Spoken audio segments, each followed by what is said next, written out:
Hello student, Hindi मेरा विश्वनिधि channel में आपका फिर से स्वागत है। कैसे हैं आप सब स्टूडेंट? आज का विषय रस के अंग है। अगर आपने रस की पिछली वीडियो नहीं देखी है तो उनके लिंक डिस्क्रिप्शन में है, आप उन लिंक पर जाकर वे सारी वीडियोस देख सकते हैं। आप मुझे फेसबुक पेज पर भी फॉलो कर सकते हैं जिसका लिंक डिस्क्रिप्शन में है। वीडियो को लाइक एंड शेयर ज़रूर करें। जो स्टूडेंट चैनल पर नए हैं वे चैनल को सब्सक्राइब करके बेल आइकन को ज़रूर क्लिक कर दें, जिससे नई वीडियो के नोटिफिकेशन आपको समय पर मिलते रहें। तो चलिए स्टूडेंट शुरू करते हैं। भारतीय काव्यशास्त्र रस के अंग। सबसे पहले हम रस के अंग की इसमें परिभाषा लेंगे। रस निष्पत्ति के संबंध में भरत का प्रख्यात सिद्धांत विभाव, अनुभाव और व्याभिचारी भाव के संयोग से रस की निष्पत्ति होती है। इस कथन का तात्पर्य यह है कि सहृदयों का स्थायी भाव जब विभाव, अनुभाव और संचारी भाव का संयोग प्राप्त कर लेता है तो रस रूप में निष्पन्न हो जाता है। इन चारों को रस के अंग कहते हैं। यानी कि जब सहृदय का स्थायी भाव, विभाव, अनुभाव और संचारी भाव का संयोग प्राप्त कर लेता है तो रस बन जाता है, यानी निष्पन्न हो जाता है, और इन्हीं को रस के अंग कहा जाता है। अब हम देखेंगे रस के अंग कौन कौन से हैं। इसमें पहला है स्थायी भाव। सहृदय के अंतःकरण में जो मनोविकार वासना रूप से सदा विद्यमान रहते हैं तथा जिन्हें अन्य कोई भी अविरुद्ध अथवा विरुद्ध भाव दबा नहीं सकता, उन्हें स्थायी भाव कहते हैं। स्थायी भाव की संख्या सामान्यता 9 मानी गई है, जो इस प्रकार है। पहला है इसमें रति, फिर हास, शोक, उत्साह, क्रोध, भय, जुगुप्सा, विस्मय और निर्वेद। ये जो 9 संख्याएं बताई गई हैं ये स्थायी भाव की बताई गई हैं। फिर आगे चलते हैं। फिर नंबर 2 पर आता है विभाव। क्या होता है विभाव? रस के कारण को विभाव कहते हैं, यानी कि जो रस का कारण बनता है वह विभाव होता है। अर्थात विभाव का अर्थ है कारण। लोक में जो पदार्थ सामाजिक के हृदय में वासना रूप में स्थित रति, उत्साह, शोक इत्यादि भाव को उद्वेलित करने के कारण हैं, वे काव्य, नाटक आदि में वर्णित होने पर विभाव कहलाते हैं। विभाव भी 2 भेद रखते हैं, यानी कि विभाव के भी 2 भेद होते हैं। फिर नंबर 1 है आलंबन विभाव, फिर नंबर 2 पर है उद्दीपन विभाव।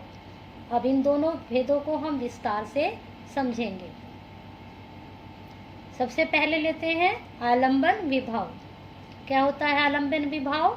आलंबन विभाव या विषय तो वह है जिसके प्रति हृदय में भाव जागृत होते हैं, और आश्रय वह है जिसके हृदय में किसी के प्रति भाव जागृत होते हैं। कहने का तात्पर्य है कि जिसके प्रति हृदय में भाव जागृत होते हैं, यानी कि जिसके लिए मन में भाव जागृत हो रहे हैं वह हमारा आलंबन हो जाता है, और जिसके मन में भाव जागृत हो रहे हैं वह आश्रय होता है। उदाहरण के लिए कृष्ण और गोपियों के किसी प्रसंग को ही लें, जिसमें यदि कृष्ण के लिए गोपियों में बेचैनी है या कोई अन्य भाव है तो यहाँ कृष्ण आलंबन है, यानी कि गोपियों के आलंबन बने हुए है, और गोपियाँ आश्रय है, यानी कि जो उन्होंने आलंबन बनाया उस आलंबन ने आश्रय किसको बनाया? गोपियों को। यही दोनों मिलकर आलंबन विभाव कहलाते हैं। अब आगे चलता है विभाव के दूसरे नंबर पर। दूसरा है उद्दीपन। उद्दीपन विभाव वे विभाव कहलाते हैं जो रस को उद्दीप्त करते हैं, अर्थात जो उसको बढ़ाते हैं या की क्षमता को और अधिक प्रभाव में लाते हैं, अर्थात जो स्थायी भाव को उद्दीप्त करके उनकी आस्वादन क्षमता को बढ़ाते हैं, उत्साह को और आगे बढ़ाते हैं, और उन स्थायी भाव को रसावस्था तक पहुंचाने में सहायक भी होते हैं। उन्हें हम उद्दीपन विभाव कहते हैं या उद्दीपन विभाव होते हैं। इस प्रकार से हमने विभाव के दोनों भेदों को जाना। अब आते हैं नंबर 3 पर, अनुभाव। अनु का अर्थ है पीछे, अर्थात जो स्थायी भाव के पीछे या बाद में उत्पन्न होते हैं वे अनुभाव हैं। जब स्थायी भाव हो गए और उसके बाद में जो उत्पन्न हुआ वह अनुभाव होता है। अथवा अनुभावयन्ति इति अनुभाव, अर्थात जो उत्पन्न स्थायी भाव को या भाव का अनुभाव कराते हैं वे अनुभाव होते हैं। यानी कि जो स्थायी भाव उत्पन्न होने के बाद हमें अनुभव होता है वह अनुभाव कहलाता है। अनुभव के भी 4 भेद हैं। इसमें नंबर 1 है आंगिक, अर्थात शरीर संबंधी चेष्टाएं, अर्थात जो हमारे शरीर द्वारा बताई जाती हैं वह आंगिक कहलाते हैं। फिर दूसरा है वाचिक, अर्थात वाग्य व्यापार, यानी कि जो बोलकर बताया जाए। फिर है आहार्य, अर्थात वेशभूषा, अलंकरण, साज सज्जा आदि। जब वेशभूषा के द्वारा, अलंकरण के द्वारा या फिर साज सज्जा के द्वारा अनुभव कराया जाए वह आहार्य होता है। फिर है सात्विक, अर्थात सत्व के योग से उत्पन्न कायिक चेष्टाएं। अब ये सात्विक अनुभव क्या होते हैं? इनको 8 हैं ये जो माने गए हैं।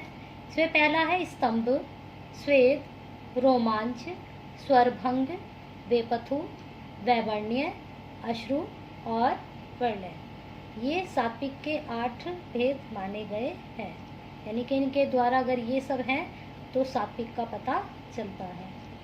फिर आते हैं हम नंबर 4 पर, जो है लास्ट में संचारी भाव, जिसको व्यभिचारी भाव भी कहा जाता है।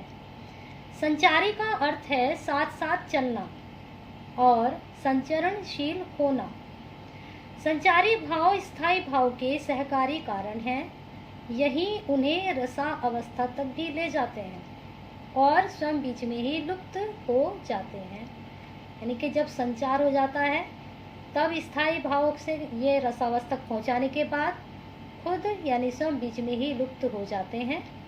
संचारी भाव अस्थिर मनोविकार या चित्तवृत्तियाँ हैं। यानी कि जो संचारी भाव हैं वह अस्थिर होते हैं और यह मनोविकार या चित्तवृत्तियाँ होती हैं। यह आश्रय और आलंबन के मन में उठते और मिटते हैं, यानी कि आते हैं और चले जाते हैं, कभी आते हैं कभी जाते हैं।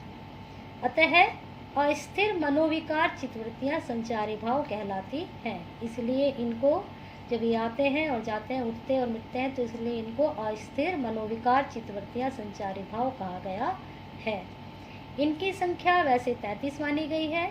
इनमें से मुख्यतः ये हैं निर्वेद, ग्लानि, शंका, असूया, मद, आलस्य, दीनता, चिंता, मोह, स्मृति, घृति, पीड़ा, चापल्य, हर्ष, आवेग, जड़ता, गर्व, अवमर्श, अवहित, उग्रता, मति, व्याधि, उन्माद, त्रास, वितर्क। जब ये सब हमारे मन में आते हैं जाते हैं इस तरह के विचार, तो ये सब संचारी भाव होते हैं। इस प्रकार से आज हमने भारतीय काव्य शास्त्र के रस के अंगों को देखा और समझा। तो स्टूडेंट, आज इसी के साथ भारतीय काव्य शास्त्र का रस के अंग विषय यहीं पर ख़त्म होता है। अगर इस विषय से संबंधित आपको और भी कोई परेशानी है तो आप कमेंट सेक्शन में जाकर मुझे अपनी समस्या को शेयर कर सकते हैं। मैं फिर उस विषय पर वीडियो बनाकर अपलोड कर दूंगी और आपकी परेशानी दूर हो जाएगी।